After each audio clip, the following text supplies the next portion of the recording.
the length of essay to the amount of memeage is highly efficient.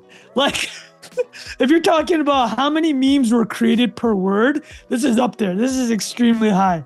You're just rebranding micromanaging as founder mode, right? Yeah. That's not what it is. Yeah, it's not exactly the same thing. But manager mode versus founder mode. That's a powerful meme, right? Like Jack Butcher, if he was here right now, he'd be like, that is a very good meme. And a little bit shocking that no one's already come up with, I mean, people have been dancing around, making fun of McKinsey, making fun of HBS, Harvard Business School.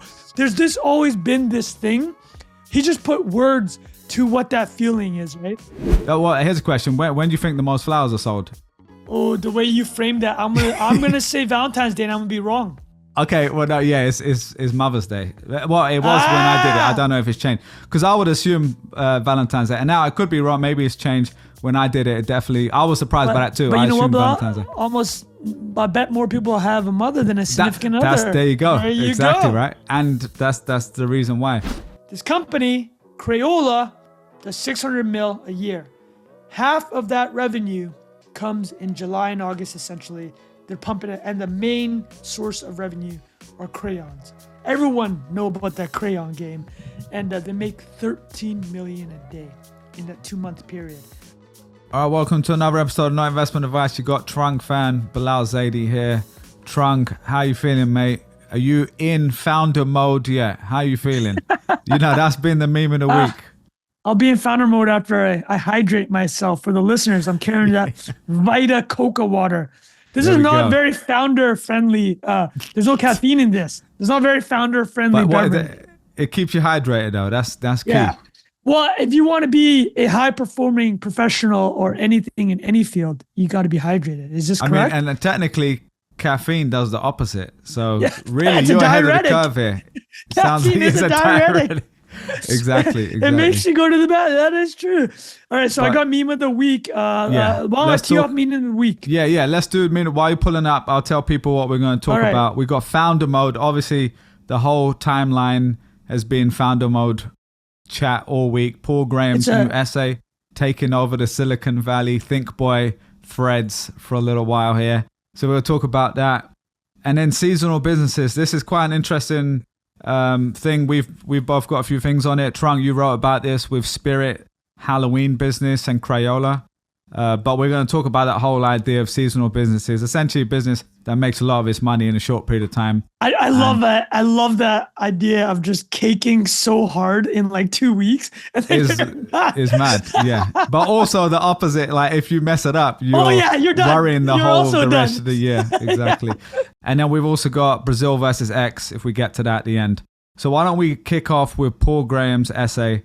I want to get your take on this because my feed, my Twitter/X feed is just filled with founder mode takes. And if people didn't see this, Paul Graham, the famous, founder of Y Combinator, he's one of my favorite writers, has incredible essays over the years. Say that again. English cat. He's an English cat from England. And he lives in England. Yeah, exactly. And so basically he wrote this thing beginning of September. So I think it was yesterday, right? It came out.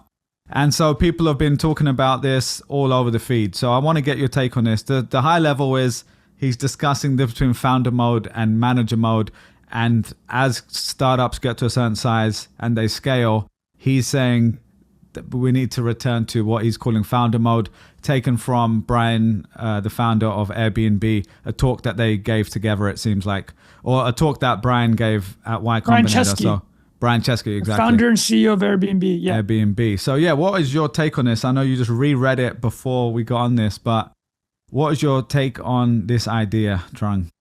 Well, I think it's probably worthwhile for the listeners that haven't read it. We'll add the link and I'll just rattle off a couple key parts of the essay because it's super short. It's like a 3-minute essay. And I'd say from the length of essay to the amount of memeage is highly efficient. Like, if you're talking about how many memes were created per word, this is up there. This is extremely high.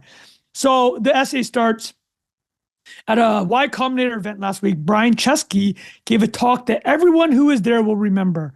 Most founders I talked to afterwards said it was the best they'd ever heard. Ron Conway, who's a big angel Silicon Valley venture capitalist investor. For the first time in his life, Ron Conway forgot to take notes. I'm not going to try to reproduce it here. Instead, I want to talk about a question it raised. The theme of Brian's talk was that the conventional wisdom about how to run large companies is mistaken. As Airbnb grew, well-meaning people advised him that he had to run the company in a certain way to scale it. Their advice could be optimistically summarized as hire good people and give them room to do their jobs. He followed this advice and the results were disastrous.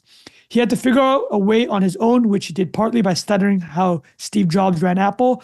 So far, it seems to be working. Airbnb's free cash flow margin is now among the best in Silicon Valley.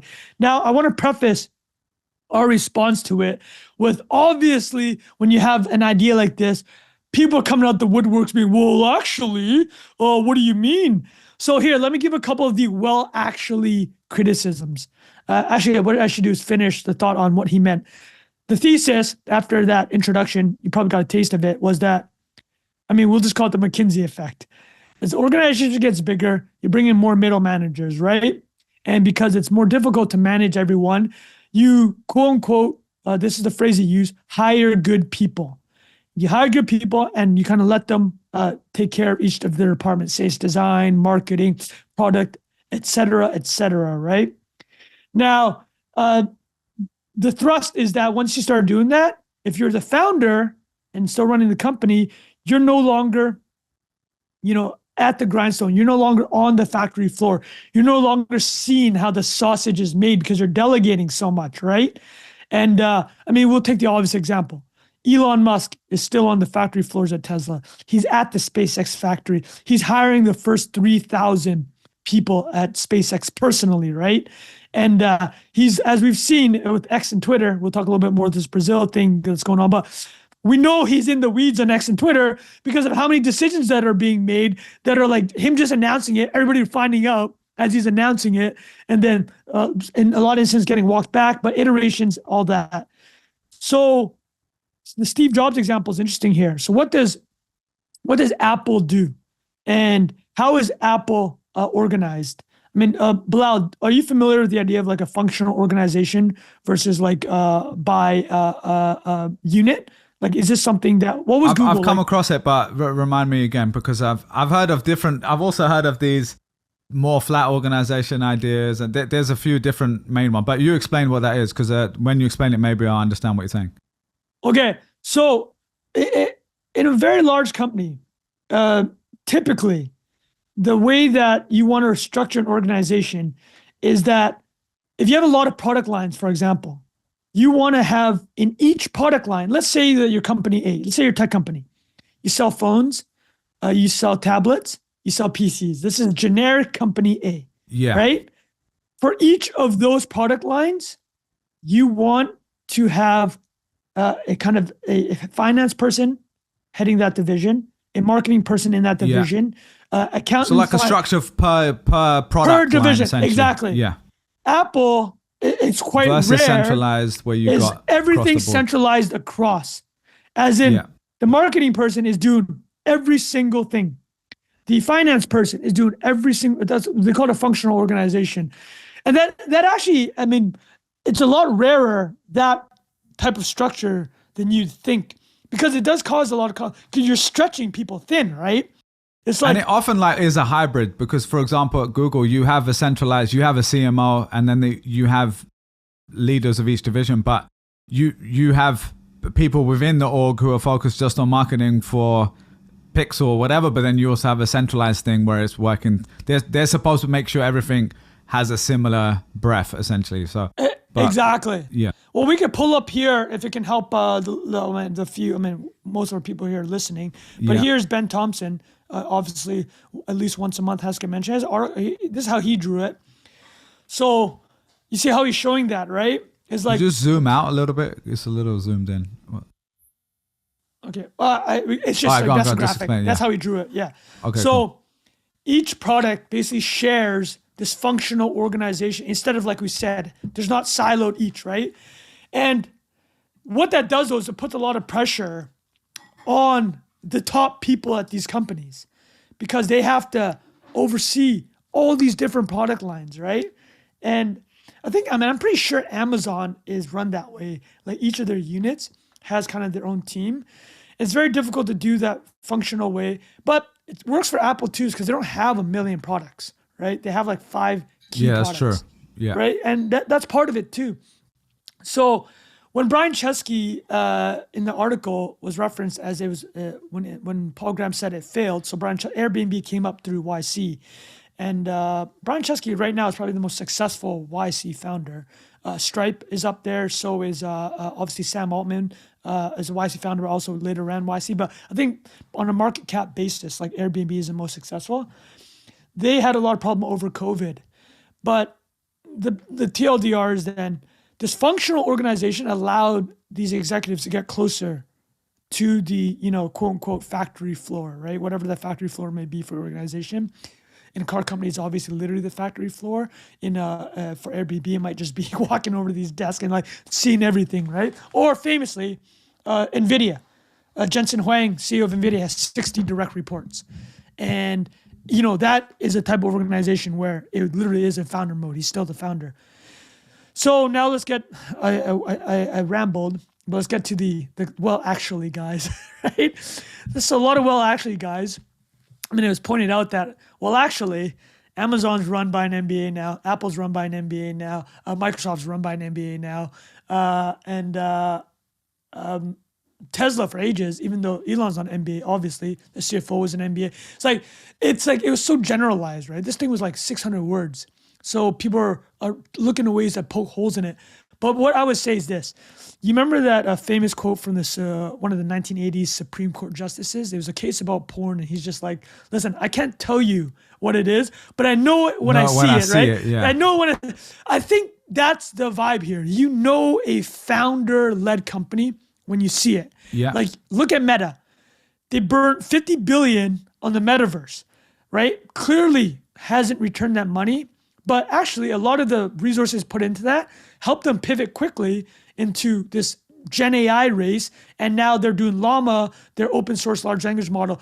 That is a very founder mode type company, right? It's like things are moving quickly. Everything that Elon and all his companies do, they move so quickly. So I'd say like that would maybe be the vibe. So I ramble. I want to throw it back to you before we do the meme of the week. Yeah. Well, so my take on this all was, well, look, I'll say Chamath just posted this while we're recording, and I don't always agree with Chamath nowadays, but I think what he wrote here, I do agree with, which he basically said, founder mode, manager mode, even after all the navel gazing on X this weekend, I still don't have the faintest idea what either of these are.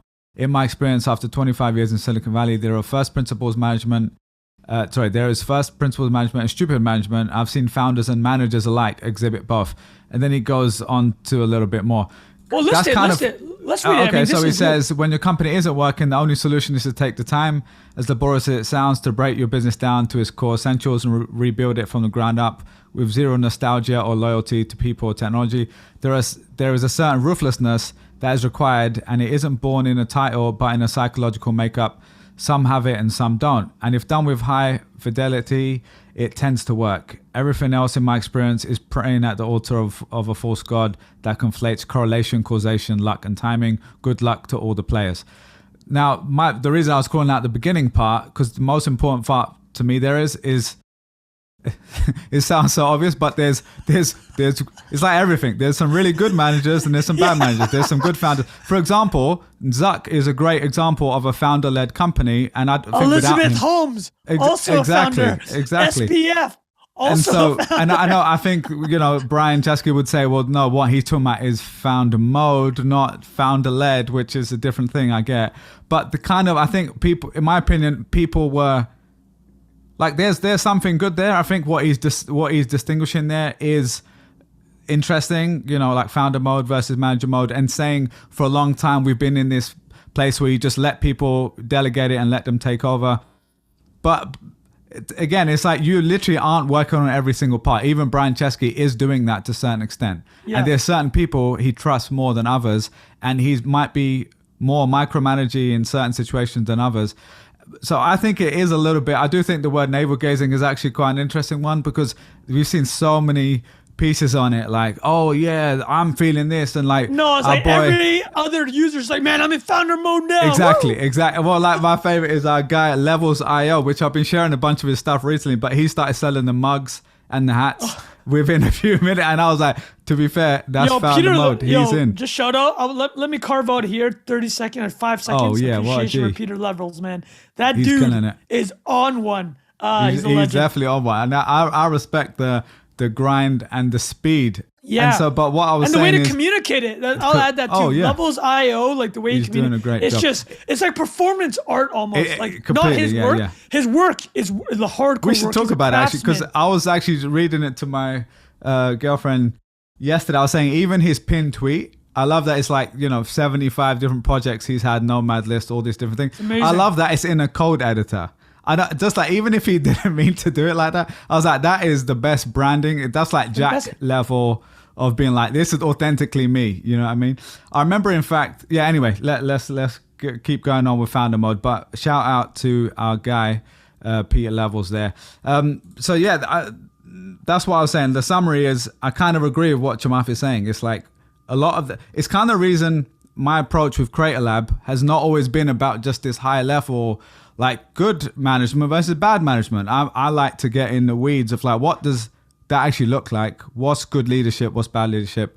What's good marketing? What's bad marketing? Let's look at examples. And to be fair to Paul Graham, actually friend of the pod, Sean Puri, responded to his tweet basically saying, like the essay, I think this is going to be important, but essentially saying like, why aren't there more examples in here of actually what this looks like? And then Paul Graham, called out Elon specifically, and he called out Elon had because read he's the in, article. exactly, And Elon exactly. retweeted it. Yeah, he no, was but asking. I think, But can I just say the last part on that? And my point on that was, this stuff is only useful when it has that fleshed out. And to be fair to Paul Graham, he responded saying, I would need to do a year of research of this to actually do that. Maybe he'll do more of that in the future. I think that's a takeaway here though, because he put to your last point when he said I'll do a year of research. I bet you that's what's ended up going to come out of this. Yeah, that you're would going to be have great. to be. The key here is this is a branding thing too, right? Like a lot of people are like, oh, you're just rebranding, micromanaging as founder mode, right? Yeah. But that's not what it is. Yeah, it's not It's exactly like the same thing. But manager mode versus founder mode. That's a powerful meme, right? Like Jack Butcher, if he was here right now, he'd be like, that is a very good meme. And a little bit shocking that no one's already come up with. I mean, people have been dancing around, making fun of McKinsey, making fun of HBS, Harvard Business School. There's always been this thing. He just put words to what that feeling is. But that's right? the thing. To me, that is bad management, is bad bureaucracy. Like, there's words for those things already.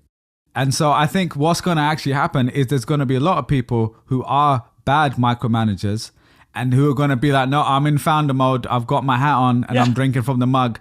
And they're going to be all over someone's work who is actually quite good at their job or quite good at what they're doing. And they're going to be like, no, I want to do it this way. And they get on this ego trip, because I've seen both. And so that's kind of my point is, it's really about good people versus bad people. No, that's why he's going to flesh it out, right? Just like Chamath said. When Paul Graham fleshes this out with 20,000 words in a year from now, we'll understand. So I'll give a again. And he's the best at that. I respect him a lot. I love his essays normally. And this one I thought was decent. I do think my personal opinion was it's a little bit overblown. Like, everyone's like, oh my God, this is the best thing I've read in ages. And I'm like, it's all right, but it needed more. No, still, it put a and we name haven't to got it, to that. right? Yeah, it put a name to it, which is helpful. So let's get very specific here. Let me give you a game. This goes back to that 1980s idea, Supreme Court justice. Look, I know what porn looks like when I see it, right? Like, so I know what founder mode looks like when I see it. Like when Elon is rebuilding a rocket because he calculated in a spreadsheet that you could build one from scratch for 100th of the price that NASA is launching, and he's literally just putting off-the-shelf pieces together. Founder mode, we get that. You get that. Here's a version of manager mode. Let's do a very specific example. Boeing is pure manager mode. After the late 1990s, we briefly talked about this a couple months ago, they went from an engineering-first organization, people that understood how to put airplanes and aeronautics and air vehicles together, and they hired literally bean-counting like executives that had MBAs and that their background was in financial engineering, essentially, right? That's manager mode. Like, that's manager mode. You're cutting costs here. You're getting rid of high price engineers, and you're doing that so you can make next quarter's numbers. And then the stock price goes up. Stock price goes up for 2 decades until every small decision you've made, every manager mode decision you made, destroys the company. That is a very obvious example, right? So let's wait for a year from now when we get hundreds more examples and this article is fleshed out. Until then, here is meme of the week. Now, let's talk about navel gazing. I'm giving myself meme of the week here, but I think this speaks to the idea of, well, what's manager mode or what's founder mode? So here's a story about Rod Stewart. This is ridiculous. So Bilal, why don't you read? No, you gotta read that one out. You gotta read that. This is from Reddit, one of the most popular subreddits. Today I learned. So this guy writes, user 1_example writes, today I learned singer Rod Stewart took cocaine anally to protect his singing voice. Stewart bought anti-cold capsules, removed the contents, filled the empty capsules with cocaine, and put them in his butt to be absorbed. This is a true story, by the way. This is from Rod Stewart's biography. Now, I'm not condoning any of that. For the love of God, please do not do anything written in that sentence. But Bilal, if you're in the musical field and you read that, would you say that was a founder mode move? Oh, or he in the zone. mode? He's in founder mode for sure. So I'm saying, you know it when you see it. Exactly. So you hear that story, you're like, oh, this guy is in founder mode. Like, he needs to get what he needs to, to perform, but also wants to protect the instrument, the tooling. I think we also named that something back in the day. We called it flower shirt mode, Yeah, so flower shirt. That was that was an old school NA callback if anyone was here for that. But anyway, so what's the summary? Go for it. No, I'm asking, what is the summary of all this? What is the summary? Good short article, read it. He put a name to something, and a year from now, when he fleshes this out, people can actually, in a year, you can actually give an honest assessment of it. Completely. Yeah, and I think he had made a lot of good points about the micromanaging, the kind of MBA style, overanalyzing stuff in the middle. But again, my opinion is it's about good behavior and bad behavior and things that are helpful and not helpful. And so a lot of this is in the details. And so we'll see if we get to that. Hopefully we do. I'm sure if anyone does, he's the one to do it because he's incredibly good at communicating those ideas. All right, cool, great. Talking of which, let's move on to seasonal businesses. Also, let us know what you guys think of it in the comments. Click onto YouTube and comment. Let us know what you're thinking of founder mode because I'm curious to hear people's takes on that. Seasonal businesses, Trung. This is very, very cool topic. You wrote about Spirit, the Halloween business. I want to get that breakdown from you. You also talked about Crayola. And then I added a few here, just seasonal businesses that I've had a little bit of experience with: weddings, engagements, flowers. Well, let's do that. Let's do a high overarching thing. Yeah. I'm going to list some things off. Okay, Bilal, here's my seasonal business hall of fame. All right. Mariah Carey royalties for All I Want for Christmas. Yeah. That's it. She's it's coming up. banking 2 to 3 mil between November 1 and December. You're still playing on Boxing basically games. After Thanksgiving, right? Like basically after Thanksgiving. Like even on December 26th, you just help her to listen to it. Yeah. Oh yeah. Yeah. So she's making 2-3 mil right there. Kinder surprise eggs during Easter. Boom. Yeah. Here's a crazy thing. Did you know that they sell more chocolate during Easter than they do on Valentine's Day? That's how big Easter is. Crazy. Wow. Here's another seasonal business hall of fame. KFCs and Domino's on Super Bowl day. That's do you agree big. with that? Yeah. Is that big? Okay, now, one more before we get into, I'm going to ask you, but here's the last one. And you'll laugh because in Vancouver, starting now, next 2 months, the fireworks business is popping up. And South Asians be running that game in Vancouver. Oh, for real, yeah. I don't know if you're familiar with that. So what is the illegal fireworks? Well, this one sounds like it's illegal, but the fireworks business, who does it in the UK? I'm not actually sure. I feel like I'm pretty sure a lot of the stores actually sell them. Whereas here, I feel like you see a lot of people setting up shop on the highway. On the bodegas. On the bodegas for sure. Or like there'll just be a rogue person set up shop on the street. You know, it's like the people that selling the what's it called, the Christmas trees and stuff like that. Okay, They'll and just set up. the Lucy cigarettes, the single Exactly. cigarettes. Or Canal Street, if you go downtown, they got the purses that are definitely not real. You know, those guys, they'll be running when the police come. They've got them basically. $30 Birkin bag. Yeah. They've got it on a sheet, you know, like a big like bed sheet, and then when they come, they just wrap it up. They're so quick, dude. I remember seeing that in Barcelona. They're right in front of Sagrada Familia. I don't even know how they set up. I'm like, how is there not a cop there all day? They got it down. Anyways, hit you. What is your Hall of Fame? Well, I also had, because knowing I had your tweet already open, but you said Tylenol every time I go for a jog that lasts longer than 10 minutes, which is definitely, you got to throw that in there. Seasonal every morning. So for me, I was saying to you, I'd actually, like quite a bit of time ago, worked in the pod. It was, that was basically seasonal businesses. So it was gifting, anything Valentine's Day, jewelry, flowers. For Google. Yeah. Because I was working in the retail team, but it's equivalent in like finance when you have a desk. It's like the pod, it's called. So it would be like anything that's seasonal was in my team. So I would see, and we would basically have to prepare for it for months before. And people would spend literally 80 to 90% of their year's budget in like 3 weeks or something like that, right? Just think of like flowers. Imagine, well, here's a question. When do you think the most flowers are sold? Oh, the way you framed that, I'm gonna say Valentine's Day, and I'm gonna be wrong. Okay, well, no, yeah, it's Mother's Day. Well, it was when I did it. I don't know if it's changed, because I would assume Valentine's Day, and now I could be wrong. Maybe it's changed. When I did it, definitely, I was surprised by that too. But I you know what, Valentine's Day. Almost, I bet more people have a mother than a significant other. There you go. There you exactly go. Right, and that's the reason why. The other one was I worked when I moved here. Funnily enough, I was in a team full of, women who were already married or getting married, and then it was me, right? And I'd never been to an American wedding, but for some reason I landed the one wedding business that was being run at Google. So I knew nothing about it. The wedding portfolio. Yeah, literally. Well, there was one business with people know here, David's Bridal. Have you heard of David's Bridal? I have heard that. Does it cake? So, man, I don't know how they're doing now, but 1 in 3 brides in America wear David's Bridal.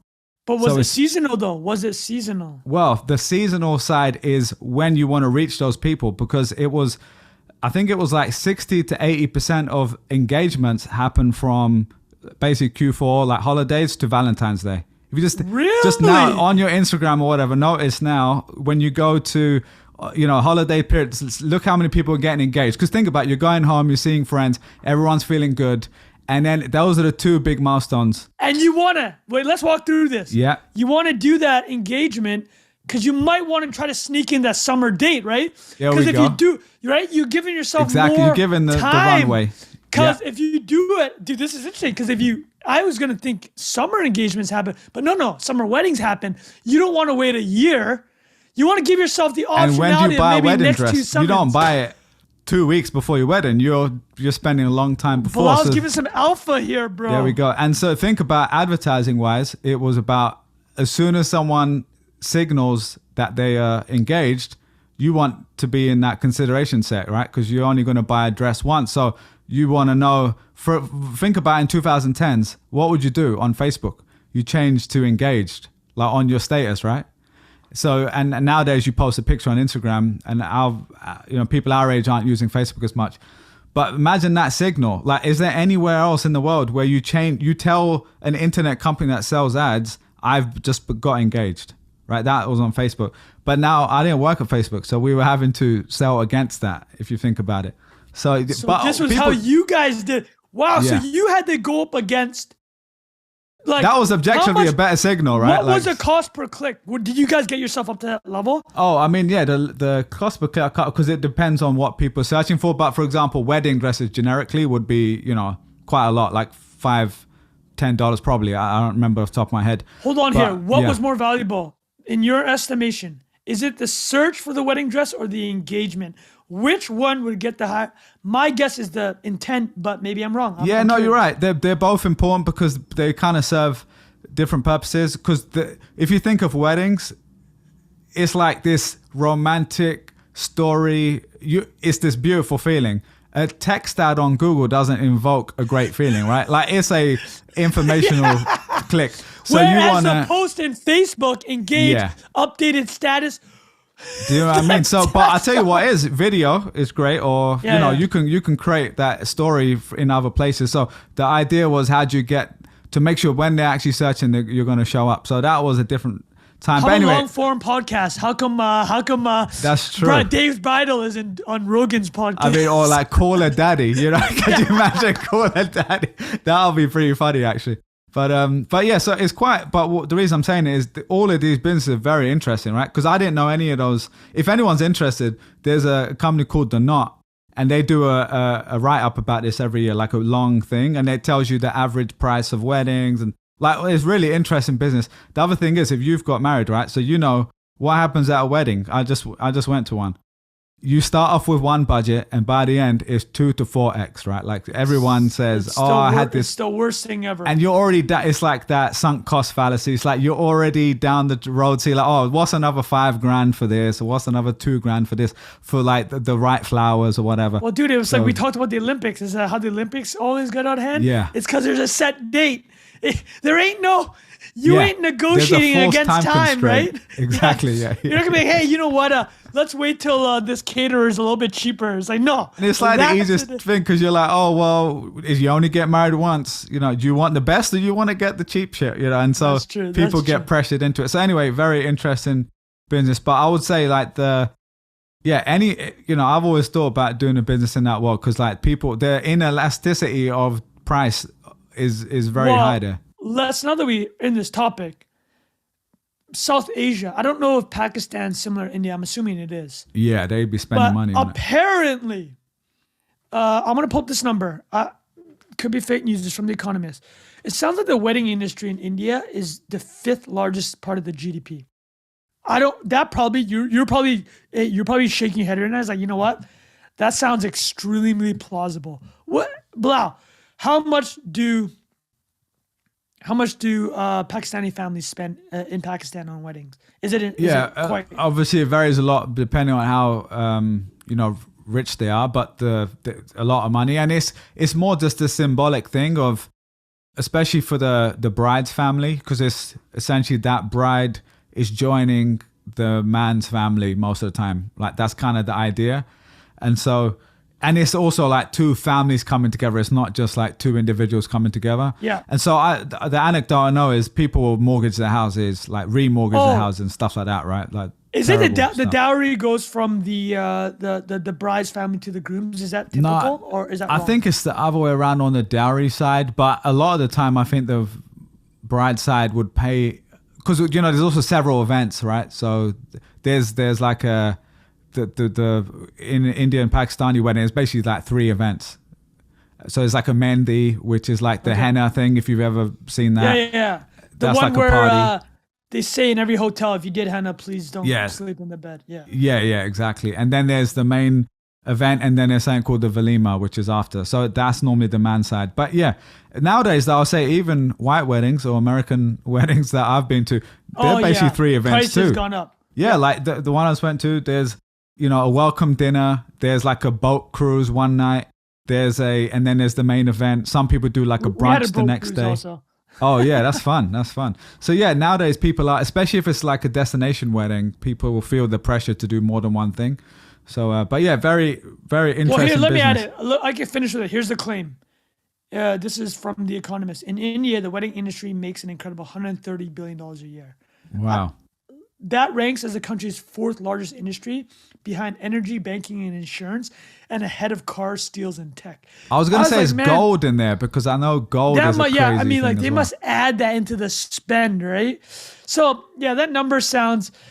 I mean, again, like you said, we know that it's the combination of families, which is the big consideration here, right? Culturally, how important that is. But all right, let's do a quick pivot. Yeah. Unless you had any other thoughts. No. Did you have any other Hall of Fame seasonal businesses? Let me see here. I did write some fireworks. I think was the interesting one. Weddings, yeah, flowers. They're kind of obvious, but they are probably the biggest ones, right?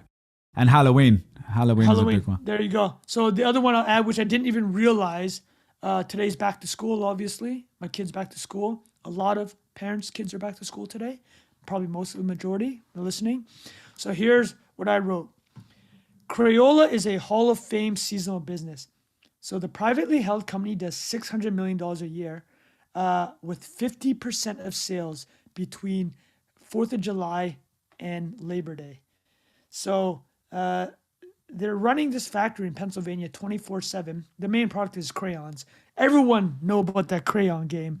And they make $13 million a day in that 2-month period. To summarize, this company, Crayola, does $600 million a year. Half of that revenue comes in July and August, essentially. They're pumping it. And the main source of revenue are crayons. $13 million a day out of a Pennsylvania factory. Now, that takes us to Spirit Halloween. Okay. Bilal, let me ask you. Have you seen any Spirit Halloweens kicking around New York? Do you know what? I feel like I've heard of it at least. So let me just have a look if I recognize it. You know the meme when somebody said they move quick? Like anytime something fails, they'll slap a Spirit Halloween there's banner one on right it. near me, it looks like. Yeah, so. Okay, well, here, let me do this. Oh, temporarily closed. There we go. That one. Wait, you that know what I makes mean? sense. Yeah. Okay, so you'll know this meme, okay? Well, you'll know a couple memes that come out of it. So for the listeners, this is the Spirit Halloween meme. For people who don't know Spirit Halloween, they're a pop-up Halloween shop that operates basically 3 months of the year. And when they pop up, they're popping up primarily over bankrupt retailers. So here's a photo. So Bilal, you see this? So Babies Are Us. Yeah. So here's a photo. Can you describe what you see here? Let me just make the screen bigger because okay. So we got Babies Are Us on the top left, Circuit City on the right, Sears on the left, Toys R Us. But I guess the commonality here is Spirit Halloween has taken over all of them. Is that right? Yeah, because all these are bankrupt retailers, right? Oh, yeah, of course. Big box retailers. Damn. So Circuit City used to have these Toys massive, you get it now, right? Toys R Us used to have these massive store sizes. Same as Sears. A majority of them have gone bankrupt. So Spirit Halloween, if we were to discuss how it works, is basically arbitraging the fact that there's this empty real estate in North America from the brick and mortar like retail apocalypse. They're coming in 3 months of a year to these landlords and being like, listen, your business, nothing's going on there. We can promise you foot traffic because we're doing about 600 to 700 mil a year in Halloween costumes. Think about how insane that is. They're selling 6 to 700 million a year in Halloween costumes. And I came to that number because Bloomberg had written an article about Spirit Halloween back in 2015. And they said Spirit Halloween did $400 million in sales that year. The entire U.S. costume sales, according to the National Retail Federation, was $2.5 billion. So that's 16% of all Halloween spend. So if they maintain that level, they're going to be close to $1 billion soon. So I'll actually walk through a few thoughts about Spirit Halloween. Bilal, any other questions from your understanding of Spirit? No, let's keep going. All right, so there are about 1,450 locations. I'll give you an idea of how big that is. So every year they have about, call it 1,500 locations. That's as big as Target. There's like 1,800 Targets in America. There's only 700 Whole Foods. So the footprint that Spirit Halloween has from August, September, October, and they make almost all the revenue this month and next month. So 600 million in 2 months, essentially. They're doing all that. And when you think about that location footprint, and like I said, it's a pretty big arbitrage play. And the reason it started was we're talking about founder mode. let me show you founder mode. Here, the guy's name is Joe Marver. This is the dude that started it. So for the listeners, there's a photo here. On the left is Joe Marver. In the middle is his creation, Spirit Halloween. And on the right is Spencer's Gift. Do you ever remember Spencer's Gift? No. It was a staple in shopping malls. They'd sell like trinkets, and later on they sold a lot of like sex toys, so it became like a running joke. Like a lot of young kids would go to malls, and one time like an undercover cop basically busted them selling sex toys to kids. But the whole point is why I bring up Spencer's Gifts. For people that know it, still around. They had about 600 stores, and by 1999, this guy Joe Marver sold Spirit Halloween to Spencer's, who had this massive retail footprint. They understood how to do retail because Joe Marver had only gotten Spirit Halloweens up to about 30 to 50 locations. And I just said they have 1,500 locations now, right? So the commonalities here, you need real estate expertise. And the interesting thing about Joe Marver is when he started the business in Seattle, he just totally lucked into it. He started a used women's clothes business, and he called it Spirit's Women's Discount Business. So the name, he had the word spirit in his original business name. This is founder mode. You want to hear founder mode? One year, he's running this discount women's clothing retailer. He looks across the way, and he notices in October, there's a costume shop with massive lines around the corner. And he's like, oh, I'm in founder mode. That looks interesting. This shop looks like it's crushing it in October for sales. Guess what I'm going to do? I'm going to poach that business idea. And I already got the word spirit in my store name, so it's just meant to be, right? So Joe Marver, full founder mode, built this business, sold it to Spencer's Gift. Spencer Gift basically grew it from a California, Arizona pop-up to nationwide. And then the last thing I'll kind of add about the Spirit Halloween story, and the main thing I want to communicate here is it is super seasonal. 95% of sales happen in September, October. I'm sure like 10% of sales happen in the week before Halloween. You know, when you do the rush, you find out there's like it's like an office party. It's like, oh man, I got to get something. And you do the laziest shit ever. You buy like the goggles or the glasses with the mustache. What's the laziest Halloween costume you ever bought? All of them, because I basically wear the same one every. I think the Tutankhamun, like the Egyptian pharaoh. Oh. I'll be wearing that. I wore that for 5 different times, I'm sure. Do you still have it in your? Oh yeah, and I always make the same dumb joke because I'm brown. And I'm like, oh, it blends in, you know. Whatever. Well, you'll laugh. I got While I was in Vietnam, I bought because I'm Vietnam. And when you go to the military surplus store, they had a lot of old communist outfits. Oh, yeah. So I bought one of those, and I look like they're not even Korean. They're not costumes. Like a North Korean general. Yeah, I was gonna say they're not even costumes. They're just getting rid of old stuff. They're literally just old like military costumes from like the 60s, right? That's or 60s. It's still Vietnamese, still communist country, but like the whole point. I bring this all up because of so the seasonal part, the real estate part is super interesting. I'll just walk through quickly. Is you might think that you and I were joking about the seasonal businesses. Actually, could you tell me what you had said? What is the downside of a seasonal business, Bilal? Well, yeah, basically, if you mess up those few weeks, you've messed up the whole year. There's a lot more risk because it's like all or nothing in those few weeks. Well, and you had brought up a really funny point. What is a big way to screw up seasonal businesses nowadays? Ads, right? It's like because you're putting all your cannons behind ad buys. Well, can you talk us through ad buy mistakes that you've seen or like pressure? Yeah, well, basically, a lot of what normally you have to do is you have to front load it, so you've already worked out all the kinks. You know that things are serving correctly. The volume has already hit a nice threshold. It's kind of in a good flow because a lot of things people will know there's like this thing called learning mode or whatever. So you kind of the same as founder mode? Yeah. It's the equivalent of founder mode, but in automated ad buying. But yeah, so it's what does it mean? What does it mean?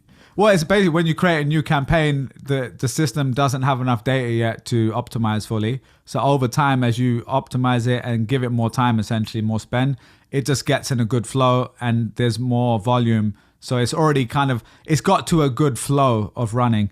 That's kind of like Facebook and stuff. But on Google, it's more about you need to build up your quality score. You need to have already optimized it enough so your spending is going on the most important stuff. You're not wasting budget and stuff like that. So if let's say you're competing with someone who's selling exactly the same thing as you, like flowers, if they've been going for way longer than you, have worked it all out, they're going to dominate they have you. learning mode done. Exactly. Yeah. They're in the top of the they're rankings. In manager mode, actually. They're in manager. They're literally in manager. By the way, I do want to. Someone posted this while we're talking about it, because I'm just going to share this because it's actually related to what we said before. Sorry to cut you off there. I'm just going to share this one.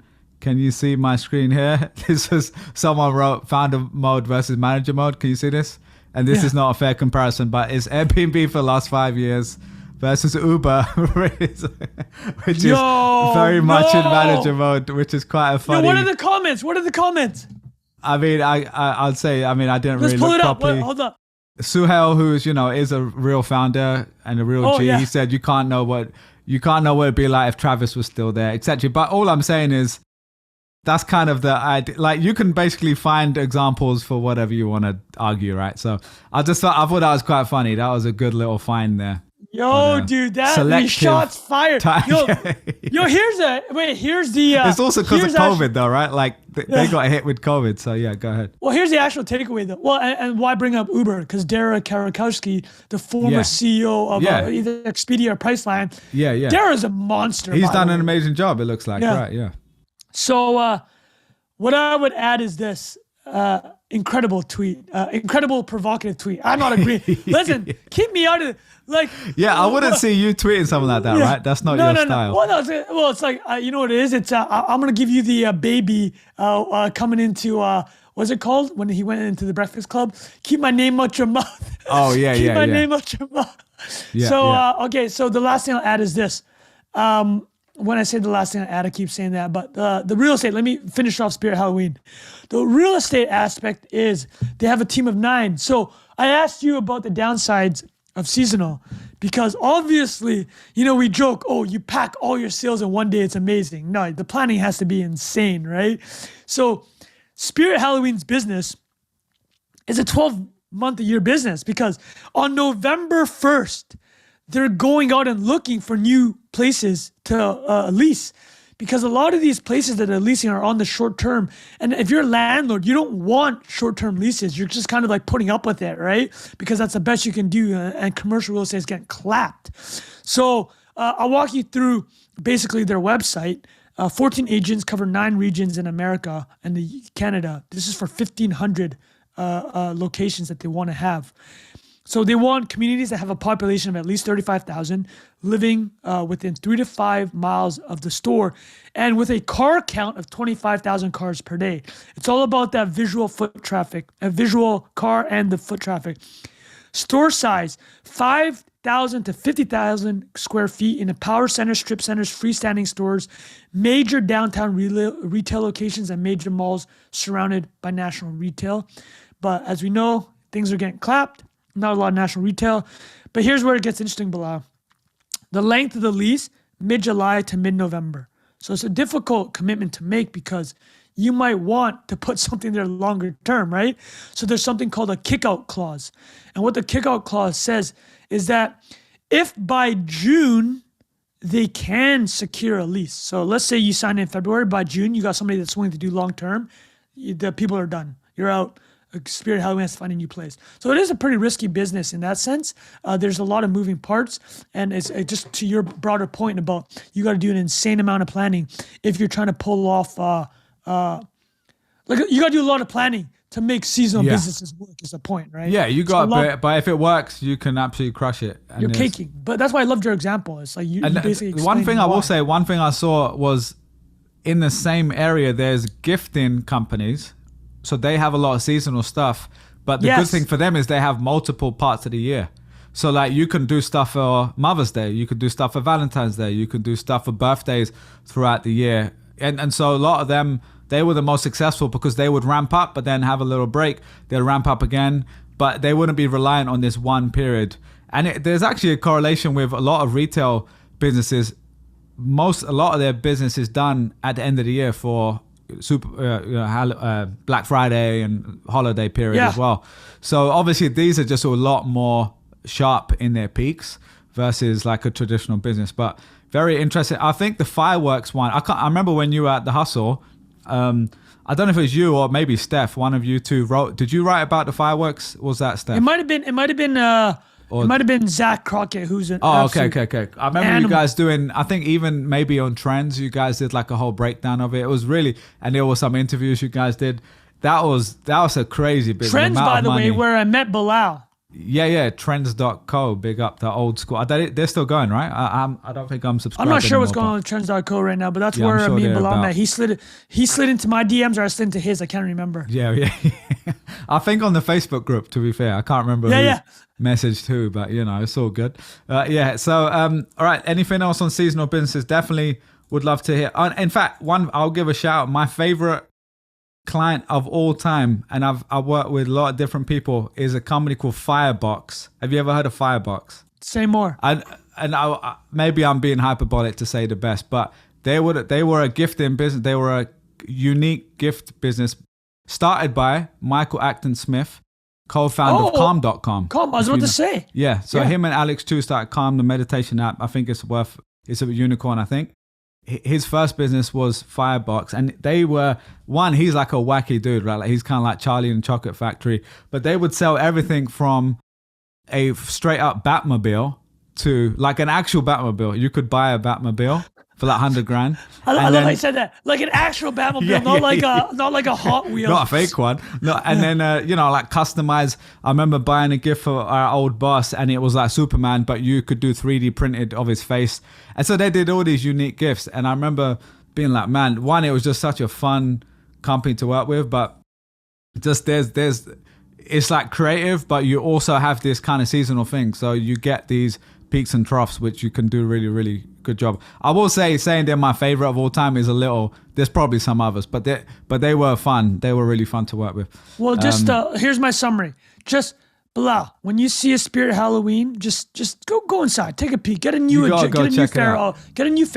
New Pharaoh, exactly. Treat yourself. Treat yourself. All right, Trung, we should talk Brazil versus X, but before we do that, let's go quickly. 30 seconds. We got to do, since we're still on the Oasis tour mode, because there's that one guy who hates Oasis listening. No, we just got to make sure we got a fun fact every week. So this is a fun one for you, Trung. Do you know, have you ever heard of a guy called Wojciech Chesky? I'm assuming not. He's an old Polish soccer player, goalkeeper, so a little bit out there. Ex-Arsenal goalkeeper and Juventus. And his favorite band of all time apparently is Oasis. Okay. And the day that Oasis announced their return after 15 years away, Wojciech Szczesny also announced his retirement from football. And he's had a long career on the same day. And I don't think it's a coincidence, because guess what the name of his two kids are? This is a true story. No, Liam and Noah? No, his kid is called Liam, and his daughter is called Noelia. So they took and it's so funny.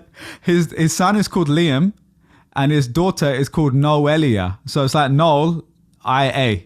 So he named his daughter after Noel, basically. So this is not a coincidence, man. This guy had to... Legendary. Could you imagine sneaking that win in? Like, one of my friends named this kid Soleil, right? But it's short. Soul is short, right? So... And Sol is also a famous Arsenal footballer, Sol Campbell. And he told me on the side, he's like, I had to sneak this one in. The missus doesn't even know. I'm going to be calling him Sol forever. Anyway, let's get back to that. That was your Oasis fun fact of the week. All right, Trung, on to our next topic here. Brazil versus X. What the hell has been going on? I've only been following partially here, so I've seen high-level stuff. But what is a summary here? So the high-level thing you probably saw is that the Brazilian government had X blocked in the country. And then it threatened to fine anyone using a VPN $9,000. And that's insane, because the median salary in Brazil is like $8,000 a year. So that's wild. Ridiculous fine, fee, whatever, for whatever you think about the situation. Absurd, right? But the overarching theme here is you have a country, national government, censoring speech for whatever reason. We talked last week about Telegram. France arrested the CEO of Telegram. We also talked about how England's been dealing with quote unquote misinformation and hate speech around race related issues, and then the whatever we're not going to get too much into the weeds of these issues because that would be its own entire episode, like we already know. But this is just another drop in having a government censor, very Chinese style, where like we're in controlling an information environment. And listen, for years I've been saying ban TikTok, right? So I get the national side of the conversation. And again, my reason for banning TikTok was more so why is it controlled by CCP in a lot of ways, right? They have a board seat. The owner of the app has allowed backdoors in certain circumstances. And it's just the ability to influence the algorithm. But then now if you're in Brazil or you're in France or in England, you can say the same thing about any of these American social networks, right? So there's that part of it. So I'm gonna have to think a lot harder about my stance, I think, on TikTok actually. You're either a free speech and allowing as much as possible, and then you kind of can't let these carve-outs happen. Yeah. So in that respect with TikTok, like I'm like, man, am I gonna have to revisit how I feel about this? Because I think Brazil is wrong. I don't, and I'll walk through the weeds of it. And I always thought how China did social media and information, ban Google, ban Facebook, ban LinkedIn, for God's sakes. I always thought that was not super productive. But again, I also get it. You're a country of 1 billion people, 1 billion plus. You have to be able to control your information. I get the national security side of that. So with that preamble, Brazil had asked X to take down 7 accounts related to, they call it far right, but I think all these terms are at this point just completely useless and weaponized. But they were right wing in the country because they had been pro Jair Bolsonaro, which has been called the Brazilian Trump. So he lost the most recent election, and there's a lot of talk, just like there was in recent presidential elections in America, of misinformation, vote stealing, electoral irregularities. And the interesting thing about Brazil, though, is the Brazilian government has empowered basically the head of their Supreme Court. His name is Alexandre de Moraes. They've empowered in that country a single individual to strike down accounts and make quote unquote free speech decisions. So in America, if you want to get rid of TikTok, like we've seen what happened. Trump tried to do it by executive order, didn't work. And even if he did, the next president or whoever's in power can just flip it. So now what was successful was a bipartisan attempt to get rid of TikTok. So you do it through the legislative branch. You write legislation, have it voted through the House, and then have the Senate agree to it, and then it lands on the president's desk. That's how you do it. And then it'll get challenged by the Supreme Court eventually, if there are people challenging it, which TikTok would. That's how in America they've been doing it, right? And in Brazil, they've empowered a single individual to do that. So there's huge potential for abuse of power here. And that's basically the argument. Even people that are anti-Elon are like, yeah, I think this guy, de Moraes, the Supreme Court, the head of the Supreme Court in Brazil, is kind of overstepping his power. He was given this power around the Brazilian election, but it's stayed, he's retained it. And I think a recent survey from one of the top Brazilian survey services said like 60-ish% of the Brazilian population thought that he shouldn't have this power anymore. So this has been slow boiling with X for, I guess, 3-4 months now, maybe a bit longer, because Brazil, under Alexandre de Moraes, had individually asked, we want these 7 X accounts taken off. And Elon has refused to do it. Now, Elon was given like the equivalent of the Presidential Medal of Freedom from Jair Bolsonaro, the previous president. So people are saying this is clearly political. And Elon's stance on free speech has actually changed from, initially when he's buying Twitter, it was like town square for the world, absolute free speech absolutist. But you're running one of these networks, you pretty much find is like, if you're doing that, you're going to get closed by every single country. So the stance now for X, Twitter, is free speech by the laws of each country, right? Like he's not trying to export America's free speech laws to Brazil. It's basically saying, is this lawful in Brazil? And the counter arguments a lot of people bring up is that X still takes stuff down from India when they're asked. they'll take stuff down from Turkey when they're asked. And those two governments have strongmen leaders. I think in this case with Brazil, this is where it gets interesting, and this is what's going to get resolved. Is what Alexander de Moor is doing actually lawful? And the things that are saying it's not lawful is that he's kind of striking down and making these free speech decisions and saying it's being supported by legislative branch. But people are seeing that it's a lot of inside dealing, as in he's kind of controlling people within the legislative branch bringing these cases. So there's a lot of massive moving parts here. And it looks like Lula da Silva, which is former Brazilian president and back into the top seat, he's a close ally of this the head of Supreme Court. So like, there's a lot of politics going on here. And the big loss, and I'll say this, I think this will get resolved because 30 to 40 million people in Brazil use X. And if you didn't realize this, I don't know if you realized or saw it, but some of the biggest fan accounts, stan accounts, I bet even for football, are run out of Brazil. Like the biggest stan account for like Timothée Chalamet, Zendaya, it's mad, they're massive, right? And because the population's massive as well, and it's Portuguese they love speaking, pop culture. So it's very unique with this. The Portuguese, they're huge into culture and entertainment. They run some of the biggest accounts. I'll give you an example. Like Cardi B, she found out that her biggest stan account was run out of Brazil, so she's like freaking out. She's like, "Oh my goodness! Like, my biggest stan account is from Brazil." And there's obviously been a huge migration to other networks like Blue Sky and Threads from this. So I mean, this is a big moment for X. Like, materially could hurt the business because these cultures, these subcultures are massive, and they run so much of this meme stuff that happens, and so much of that vibe you get from X when things are popping off is from these communities.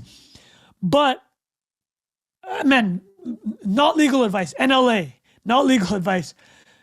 What I am seeing and being the general agreement here is from right and left is that this is an overreach from the court. And this is from people that are critical of Elon in general. I think this will get resolved, but this just adds to this momentum of governments really taking a hard stance on North American social networks, right? So I think that's probably the larger takeaway here. And the last thing I'll add for any final thoughts from you is people knew coming into 2024 that this would be a big deal.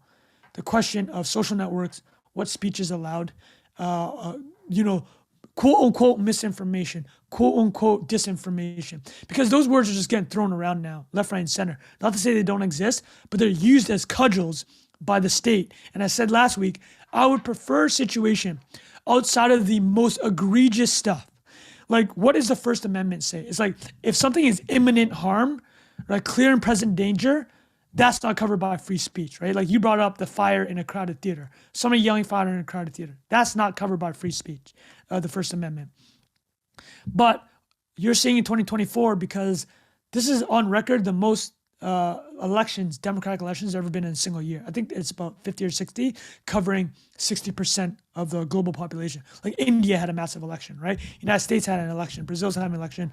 So the TLDR is, this is just another of a movement towards national governments clamping down on these platforms. And I'd rather not see it. And just to be a fair operator, I have to reassess my thoughts on TikTok. Yeah, I appreciate that idea to reassess if that was a bias because of the Chinese influence or whatever. But you're right. I mean, because if that whole debate was around, should TikTok be allowed to be live because of free speech, you might say, actually, yeah, I didn't think of it as that. I was worried about this other problem. And now with their point of view, they're like, well, we don't believe in this because of XYZ, because of the Brazil. It's interfering for whatever reason.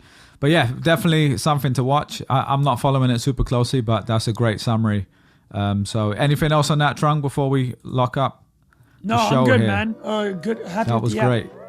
Very, very good stuff. Hope you guys enjoyed that. And we will see you guys again next week. Let us know what you think of this on YouTube. You can comment and share as always, and we will see you guys on the next one. Cheers. Bye-bye. Peace.